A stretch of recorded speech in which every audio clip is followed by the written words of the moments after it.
मजहर अब्बास साहब, एमक्यूएम पाकिस्तान एक अरसे से ये शिकवा करती आई है कि हमें हर मौके पे दीवार से लगा दिया जाता है, लेकिन आज अगर किसी ने दीवार से लगाया एमक्यूएम को तो वो एमक्यूएम पाकिस्तान के अपने वोटर हैं, कराची की आवाम है। ये क्या हुआ है एमक्यूएम के साथ?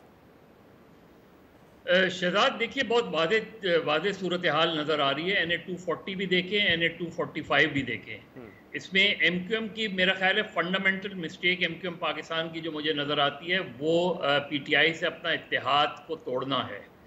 और चूँकि इस वक्त जो एमक्यूएम पाकिस्तान की सूरत हाल 2016 के बाद से बनी है वो इंतहाई जो है तशवीशनाक उनके पॉइंट ऑफ व्यू से है, क्योंकि तकसीम दर तकसीम हो रही है, पार्टी के अंदर भी तकसीम है और ये इन दोनों हलकों में बॉयकॉट का असर हुआ है।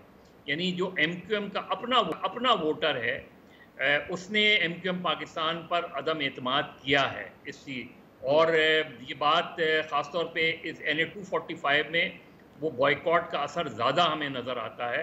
वो कि उधर NA-240 में 12% अगर वोट पड़ा है तो यहाँ भी 15% वोट पड़ा है। तो PTI के लिए भी गो के वादे अक्सरियत से जीत रहे हैं, लेकिन ओवरऑल अगर आप देखें 5,15,000 की कॉन्स्टिट्यूंसी है ये, उसमें अगर 14-15% वोट पड़ा है तो ये मेरा ख्याल है। लेकिन मजहर साहब ये बताइए कि एमक्यूएम पाकिस्तान के रहनुमा जो 2018 से बार बार आके ये कहते हैं कि हमें धांधली से 2018 में हराया गया, PTI को हमारी सीटें जिताई गई, अब वो किस मुंह से आके ये कहेंगे? क्योंकि वो फैक्टर्स जिन पे वो इल्जाम लगाते हैं वो तो तहरीक इंसाफ के साथ दूर दूर तक साथ नहीं है।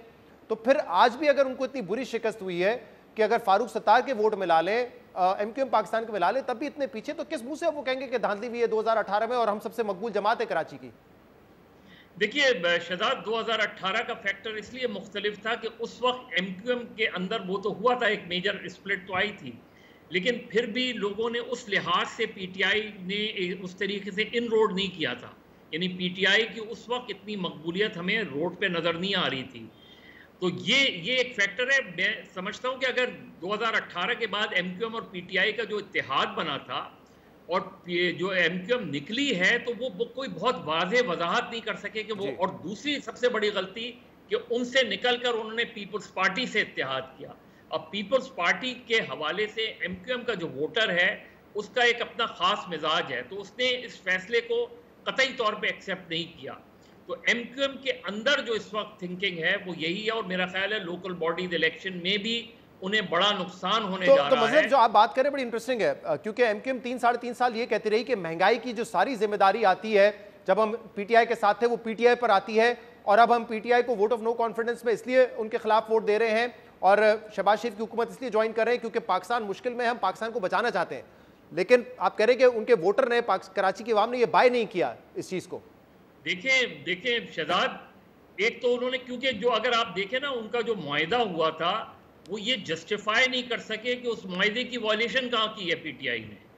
यानी अगर आप देखें तो कराची ट्रांसफॉर्मेशन प्लान बना PTI और एमक्यूएम का, जो क्योंकि PTI का जो यंगर वोटर था, जो Urdu speaking urban middle class का वोटर था, उसने एमक्यूएम के इस फैसले को वेलकम किया था कि उन्होंने PTI के साथ मिलके।